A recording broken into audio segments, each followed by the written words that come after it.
What's going on, everybody? Man, this is Heavy Chevy back with another quick video.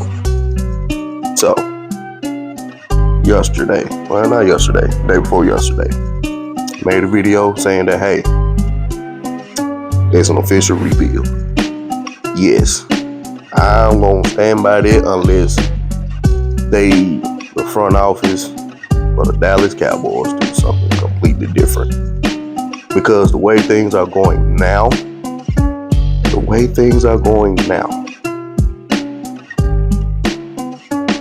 that's just the way it seems. There's a slow, methodical process that they're doing, and that's just exactly what it seems like. Okay, you lost, you starting left tackle. Even if you do put Tyler Smith back at left tackle, if you put TJ Bass at left guard, if you put Hoffman at center, you still got to draft their backups. And then they have to, one of them gonna have to start, and they're just on offensive line. Terrence Steele and Martin might be gone after next year. Now you have a young, cheap offensive line within 2 seasons. It's just offensive line. You don't have a starting running back. You only have Deuce Vaughn and Malik Davis on the team. You play Malik Davis called him up in one game last year. And Deuce Vaughn got some playing time when we were blowing out teams. That's it. You didn't bring in a running back from free agency yet anyway. It's still Deontay Freeman out there, still Zeke out there, still Clyde Edwards-Helaire still out there, but it's not many. It's not many. Those top running backs that you actually needed in the free agency to go along with somebody in the draft, or if you was just going to pair them with someone that we already got now, you haven't done it. That was my whole premise yesterday. Man, you allowed a lot of people to leave because we were too close. All you needed was in my opinion, two top quality young free agents that are in their prime. Because at the moment, we only needed linebacker and center.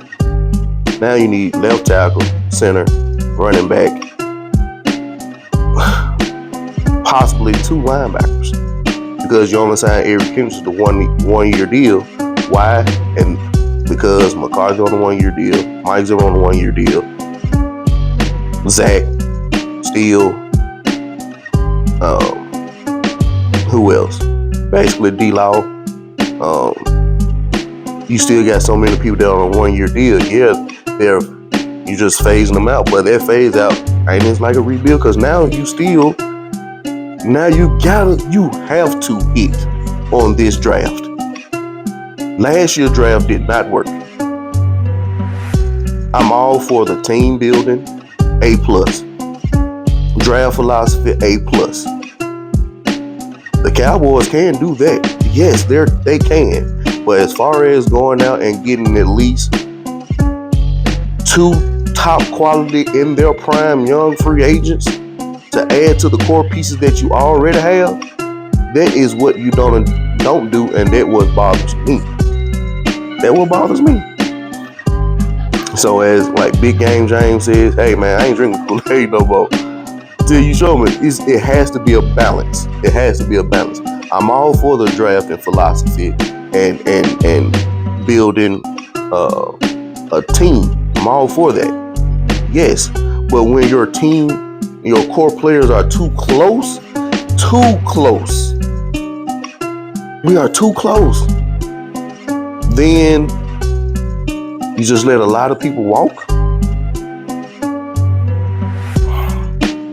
I mean, come on. You're not replacing them. You haven't replaced them. What, now you can go into next week free agency, and I guess you want to try to buy up as many bottom level mid-tier players as you can. Well, that's what Jerry said, so that's how they gonna pay. Yeah, that's just my whole premise on it. We were too close. Now you just let a whole bunch of people walk. 2025, you're probably not gonna have your quarterback. You're probably not gonna have your right tackle and right guard. That's what it's looking like so far. Probably not gonna have your head coach, defensive coordinator, who you might make head coach. I'm just saying, because I really have thought about it. Like, what are you going to do? Because you have the drafting philosophy. Yes, it works to acquire talent, help you win regular season games. But you're doting on this talent to push you to make it to a Super Bowl. It requires more than just talent. You have to have that balance of good, young, premier, talented free agents. Even if you do get an older free agent, they can't be injury prone. Gilmore worked out last year. If you bring back Gilmore, it can help in the secondary with Trayvon Diggs playing in the secondary. You brought back J. Lou. Secondary is fine. Everywhere else, you need a defensive tackle. You need linebackers. You need an edge. Running back, left tackle, center, like wide receiver. Like, you need players. And my last point is, on this whole situation, whole thing, the players that you do draft, and when they outperform their rookie contract,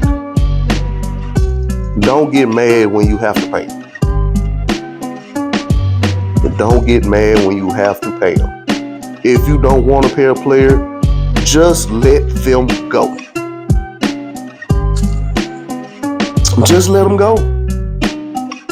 Don't dibble and dab and this, that, and the third and feel like you need. No, just let them go. Make it simple on yourselves. Just let them go. Let the emotions go. Let the feelings sit aside. If that's how you want to do things.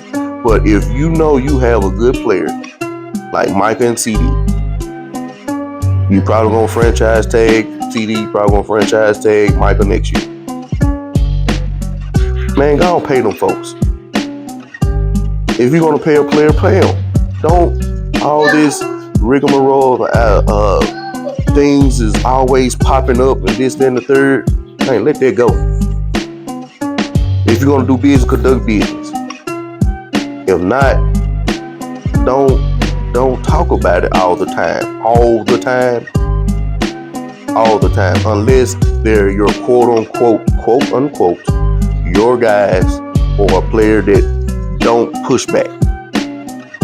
Players that push back have a harder time of getting a contract. I mean, have y'all noticed that? When Dak betted on himself, you franchise tagged him the first time after his rookie contract. Said that he had to prove. He did. Second time, you gave him franchise tag right after that again. He was balling until he broke his ankle. Then you paid him because why? He was injured. I mean, Dez, he pushed back. Had a hard time paying him. Why? Because he pushed back. He knew what he was worth. He talked about it. Just like when it came out about him with his quote-unquote Walmart video. We never saw it. Cole Beasley said that when he left, went to Buffalo, said the front office dictates who gets the ball. Look what happened with Amari Cooper when he pushed back. You got rid of him. He didn't want to take the shot. He didn't want to take that jab. He pushed back. He said no. And guess what happened right after that? Production started to dwindle. None of this is a coincidence. So all I'm saying is, yes, draft philosophy and team building A+. Because why? Will McClay and the scouts getting these players for talent. And that's what you don't know. you're solely dependent on draft. And it hasn't worked in 28 years. And the free agents that you do get, you get 3-4 free agents, and they're not as talented as one player that can do the job of 2 and 3, barring injury. So man, this your boy Heavy Chevy, man. Follow me on here on X. Follow me on Instagram. Follow me on YouTube. Heavy Chevy. On YouTube, Instagram, Heavy Chevy 36. All right, peace.